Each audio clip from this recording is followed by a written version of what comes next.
दोस्तों, अगर इस कायनात के वजूद को वाकई समझना है तो सबसे पहले हमें इसकी शुरुआत को समझना होगा कि यह आखिर वजूद में कैसे आई और फिर ये कैसे काम करती है। सदियों से साइंस की किताबों में हमें बताया जा रहा है कायनात की शुरुआत बिग बैंग थ्योरी से हुई। कहा जाता है जब कुछ भी नहीं था, नथिंगनेस की गहरी खामोशी में अचानक एक बड़ा धमाका हुआ, बिग बैंग, जिसने सब कुछ शुरू कर दिया। टाइम, स्पेस, मैटर और खुद ये यूनिवर्स और इसके अंदर मौजूद हर एक एस्ट्रोनॉमिकल बॉडी, सबकी शुरुआत उसी लम्हे हुई। हमने ये भी मान लिया कि ये एक यूनिक इवेंट था जो दोबारा कभी नहीं हो सकता। लेकिन शायद हकीकत इतनी सादी नहीं है, क्योंकि हाल ही में साइंटिस्ट ने डीप स्पेस में कुछ ऐसा देखा है जिसने हमारी समझ, हमारी सोच और बिग बैंग सब पर सवाल उठा दिए। और मुमकिन है यही खोज उस नज़रिए को सच कर दे कि हम और हमारी पूरी कायनात दरअसल एक बहुत बड़े ब्लैक होल के अंदर मौजूद है, जिसका साइज़ हमारे तसव्वुर से भी बहुत आगे है। जी हाँ, नासा के साइंटिस्ट ने कुछ ऐसा डिस्कवर किया है जो होश उड़ाने वाला है। नासा की सबसे ताकतवर दूरबीन जेम्स वेब टेलीस्कोप ने आसमान के एक ऐसे हिस्से में झांका जो बाहर से बिल्कुल खाली, सुनसान और अंधकार में डूबा हुआ था। लेकिन उस खालीपन के अंदर बहुत कुछ छुपा था, कुछ ऐसा जो हमने पहले कभी नहीं देखा।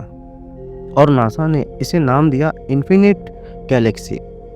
असल में ये दो तबाहशुदा गैलेक्सीज थी जो टकराकर एक सुपर मैसिव ब्लैक होल पैदा कर चुकी थी।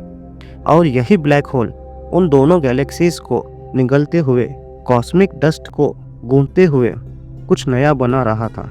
शायद एक नई यूनिवर्स, एक नई दुनिया जिसका रास्ता यही ब्लैक होल होगा। और हैरत की बात, बिग बैंग के वक्त भी कायनात में कुछ ऐसा ही माहौल था। इस ब्लैक होल से निकलने वाली एनर्जी वही है जो कायनात की शुरुआत में मौजूद थी। जैसे मशीन को चलाने के लिए करंट चाहिए, वैसे ही ये ब्लैक होल गैलेक्सीज को निगलकर उसकी एनर्जी को इस्तेमाल कर रहा है और अपने आसपास मौजूद कॉस्मिक डस्ट से कुछ नया बना रहा है।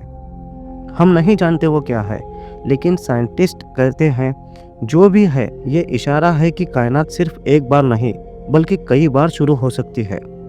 इन्फिनिट गैलेक्सी साइंस के कई पुराने असूलों को तोड़ देती है।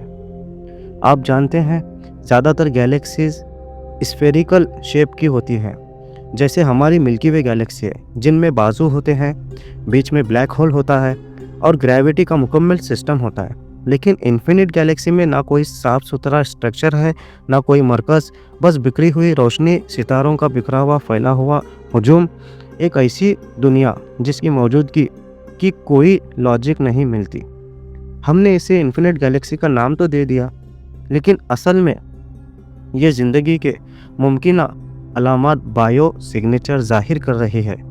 और शायद ये सिर्फ गैलेक्सी नहीं बल्कि क्रिएशन है, एक नया आगाज़, खला का एक टुकड़ा, जहाँ वैसा ही माहौल बन रहा है जैसा हमारी यूनिवर्स के तख्लीक के वक्त था। और अब सिर्फ थ्योरी नहीं बल्कि डेटा है, डेटा जो शायद मल्टीवर्स और बबल यूनिवर्स के कॉन्सेप्ट को और साफ कर देगा। मल्टीवर्स थ्योरी कहती है हमारी तरह कई कायनात हैं, अलग अलग लेकिन बबल की तरह जुड़ी हुई। ये कायनातें पैदा तो होती है और ख़त्म भी, हर एक के अपने कानून, अपना निज़ाम, और वहाँ हम अपने मादी जिस्म के साथ कभी नहीं पहुँच सकते। इसी थ्योरी पर हॉलीवुड की कई मशहूर फिल्में हैं, जैसे कि एवेंजर्स और आंटमैन। कुछ साइंटिस्ट मानते हैं हमारी यूनिवर्स भी उन बबल्स में से एक है जो अपने खात्मे की तरफ बढ़ रही है। लेकिन सवाल ये है, अगर इन्फिनिट गैलेक्सी हमारी ही यूनिवर्स में है तो अलग यूनिवर्स कैसे हो सकती है? जवाब, बबल यूनिवर्स अलग तो होती है लेकिन किसी डायमेंशन से जुड़ी भी होती है, और वो डायमेंशन ब्लैक होल हो सकता है।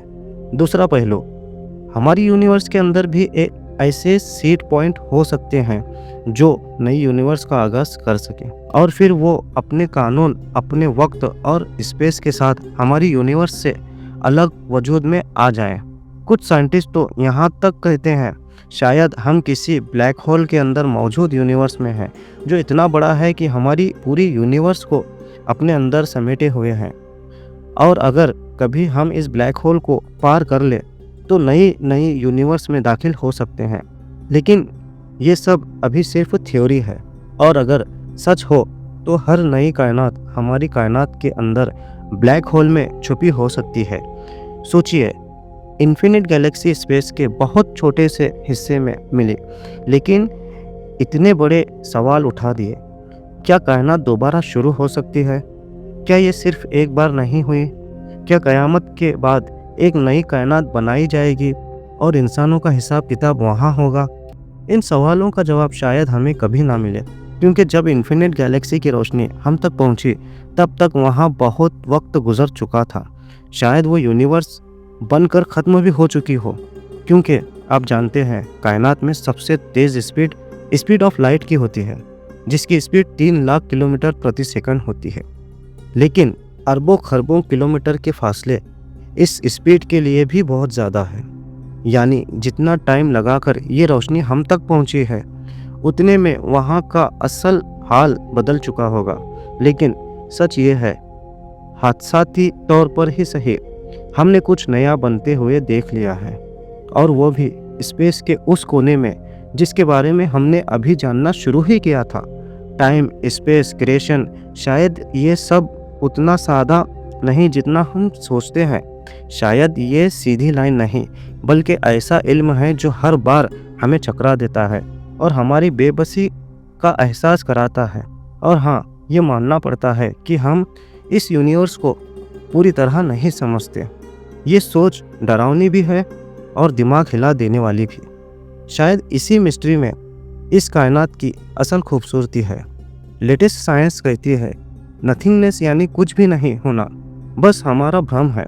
असल में कुछ भी ना होना भी बहुत कुछ होता है।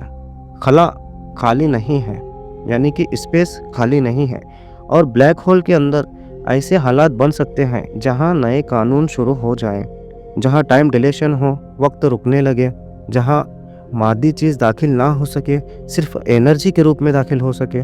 ब्लैक होल हमारी यूनिवर्स के बैरियर हैं, जैसे पर्दे के पीछे दूसरी दुनिया। कुरान करीम में अल्लाह सूरह फातिहा में फरमाता है, आयत नंबर 2 में, तमाम तारीफ़ें अल्लाह के लिए है जो तमाम जहानों का रब है। कई कायनातें। मुफस्सिरीन कहते हैं इसका मतलब ये हो सकता है आलम इंसान जहाँ हम रहते हैं, आलम जिन्नात, आलम मलाइका यानी फ़रिश्तों का आलम, आलम अरवाह, आलम गैब मतलब जो चीज़ दिखाई नहीं देती, और आलम शहादत यानी जो चीज़ दिखाई देती है। अलग सिस्टम, अलग डायमेंशन और ब्लैक होल इनके दरवाजे हैं। हो सकता है सफ़र मेराज में नबी करीम सल्लल्लाहु अलैहि वसल्लम ने कोई ब्लैक होल पार किया हो और नए जहां में दाखिल हुए हों, जिसे आसमानी दरवाज़ा कहा जाता है। String theory, multiverse, extra dimension सब मानते हैं कि ऐसी दुनिया और डायमेंशन हो सकते हैं जो हमारी आँखों से छुपे हो। वहाँ का टाइम, मटेरियल, रोशनी, ग्रेविटी सब अलग, जिन्हें हम नहीं देख सकते। जैसे जिन्नात की दुनिया जो यहाँ है लेकिन एक अलग डायमेंशन में। इनका ताल्लुक आलम गैब से है और वो पर्दा मौत के बाद ही हटेगा। अगर पहले हट गया, इंसान के आजमाइश का मकसद ख़त्म हो जाएगा। यही वजह है कि अल्लाह सूरह अल इसरा में आयत नंबर 85 में फरमाता है, तुम्हें इल्म में से बहुत थोड़ा दिया गया है, यानी उतना ही जितना हमारा दिमाग उठा सके, वरना हमारा दिमाग इतना लिमिटेड है कि टाइम के बिना अपने वजूद का तसव्वुर भी करना मुश्किल है। सोचिए, अगर अभी वक्त ख़त्म हो जाए तो हमारा, आपका, इस यूनिवर्स का क्या होगा? या फिर क्रिएशन का प्रोसेस ही ना हो? ये सवाल सच में दिमाग हिला देता है। इस्लामी तालीमात कहती है कायनात सिर्फ वही नहीं जो हम देखते हैं। कुरान और हदीस ऐसी दुनियाओं का जिक्र करते हैं जो आंखों से नज़र नहीं आती लेकिन वजूद रखती है। साइंस आज जिसे पैरेलल यूनिवर्स और हिडन डायमेंशन कहती है, इस्लाम उसे सदियों पहले बयान कर चुका है।